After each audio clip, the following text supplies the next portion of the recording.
मैं अपनी पत्नी से बहुत ज़्यादा परेशान हूँ। कहाँ पत्नी आपकी? ये बैठी हैं। क्या परेशानी है? ये हमारा बिल्कुल कहना नहीं मानती और हमको बिल्कुल भी सपोर्ट नहीं करती। क्या कहते हो ऐसा कि वो नहीं मानती? क्योंकि ये ना तो घर का काम करती हैं, हाँ, ना कोई चूड़ी है, बिछिया है, जेवरी है, तोड़ियाँ, मतलब ये कुछ भी नहीं पहनती हैं। अच्छा। और ना कोई कहना मानती हैं किसी का भी, लड़ती हैं आपसे? हमसे। अच्छा, तो भैया बात कराओ पत्नी से। बात करो। हेलो गुरुजी। मैया राधे राधे। आपकी खुश कोट रहो। कोट आपकी हेलो हेलो। खुश रहिए। बोलो, क्यों लड़ती हो मैया इनसे? ये सही कह रहे हैं कि गलत कह रहे हैं? अब ये इन पर डिपेंड करता है कि ये गलत कर रहे हैं या सही कर रहे हैं। ये बिहारी जी को भी पता होगी कि ये गलत कर रहे हैं सही कर रहे हैं। आराम से आराम से। ये बताओ, आप घर का कुछ काम करती हो या नहीं करती हो? जितनी जितनी मेरे पास कैपेसिटी है उतना करती हूँ गुरुजी मैं। शादी हुई कितने साल हो गए आपकी? बोल रहे हैं। बात करो, बात करो मैया, थोड़ी सी बात कर लो। 11-12 साल हो गए गुरुजी। बच्चे हैं? एक बेटा है, वो भी नहीं पाला इन्होंने। फिर कौन पाला? हमारी मम्मी पाल रही है, इनकी दादी, बेटे की दादी, हमारी मम्मी, वो उसका पालन पोषण कर रही हैं। तो फिर ये किस में खुश रहती हैं? ये बाहर घूमने में और ये बाहर की चीजें खाने में। चाट पकौड़ी? चाट पकौड़ी। अरे मैया बात कर लो, अपना पक्ष रखो। गुरुजी प्रणाम। जी। गुरुजी मैं इसकी बुआ लगती हूँ। हाँ। और मैं जो कह रही हूँ नवदुर्गा के व्रत में खड़ी हूँ, जो कहूँगी बिल्कुल सत्य कहूँगी आपके सामने। बिल्कुल सत्य कहो। इनकी शादी को 13 साल हो गए। ठीक है। और 13 साल के बाद ये आज तक 1 सेकंड को नहीं सुधरी है। और ना घर का काम करना, बच्चा हुआ था, बच्चा दादी भी नहीं पाल रही है, बच्चा मैं पाल रही हूँ उसको। मेरे घर में पल रहा है बच्चा। उसका पालन पोषण पढ़ाई लिखाई सब मैं कर रही हूँ।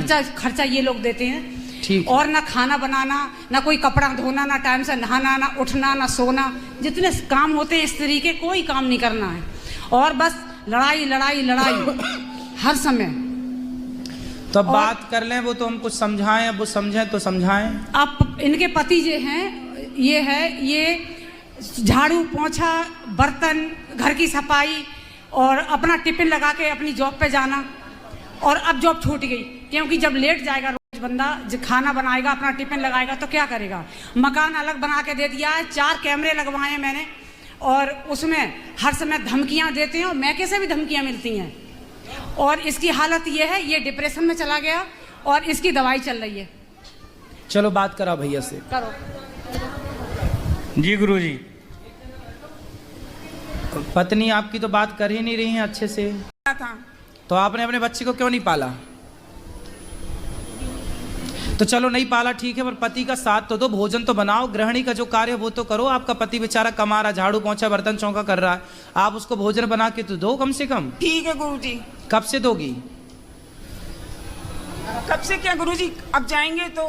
क्या क्या बना लेती हो आप भोजन में? बता दो। बताओ क्या क्या बना लेती हो आप भोजन में, बताओ। सब जो भी खाएंगे वो ही बना लेते हैं गुरुजी। सुनो बेटा, गृहस्थी ना मजाक नहीं होती, ऐसे नहीं चलती गृहस्थी। पति आपका इतना अच्छा है, कोई और होता तो अब तक पता नहीं क्या कर देता, लेकिन आपका पति बहुत अच्छा है। और आपका पति अच्छा है तो आपको उस अच्छाई का लाभ लेना चाहिए। महाराज जी होशियार है, सब कुछ बना लेती है, खूब सब कर लेती है, लेकिन करना नहीं है कुछ। क्यों नहीं करना? अभी हम लोग वृंदावन से आए हैं और बालाजी से आए हैं, इसने इतना दुखी किया है, बार बार खो जाती है, चली जाती है। हम लोग 2 नाव में जो पांव रखता है ना बेटा, वो डूब जाता है। इसलिए जब ससुराल में हो, पति अच्छा है, परिवार है, तो ससुराल पक्ष ध्यान दो, पति बच्चों का ध्यान दो, और चाचा चाची का ध्यान ना दो बिल्कुल। चाचा तो अपना ठीक है, आपको चाचा चाची के घर क्यों जाना है? आप अपने पति के साथ रहो, बच्चों को ख्याल रखो। नहीं गुरुजी, मैं मतलब इन लोग अपने परिवार की, ससुराल वालों की बहुत बहुत आभारी हूँ मैं गुरुजी, अपनी गलती के लिए स्वीकार कर रही हूँ। नहीं तो फिर बाद में आप क्यों बार बार मायके चली जाती हो? मायके जाओ, कभी कभी जाओ, जो रक्षाबंधन है, जो त्योहार है वहां जाओ। हमेशा क्यों जाना है? जाना सही है। और फिर भी आपके पति इतने अच्छे हैं कि घर का काम धाम बेचारे वो करते हैं, जॉब तक छूट गई उनकी, आपको उनका सपोर्ट करना चाहिए कि नहीं करना चाहिए? बताओ। जी गुरुजी। तो क्यों नहीं कर रहे हो बेटा? आपका पूरा जीवन बर्बाद हो जाएगा यदि आपने गलत निर्णय लिया तो। बाद में ना चाचा साथ देगा, ना चाची, ना बाप, ना माँ, कोई साथ नहीं देता। एक स्त्री का सबसे बड़ा साथी उसका पति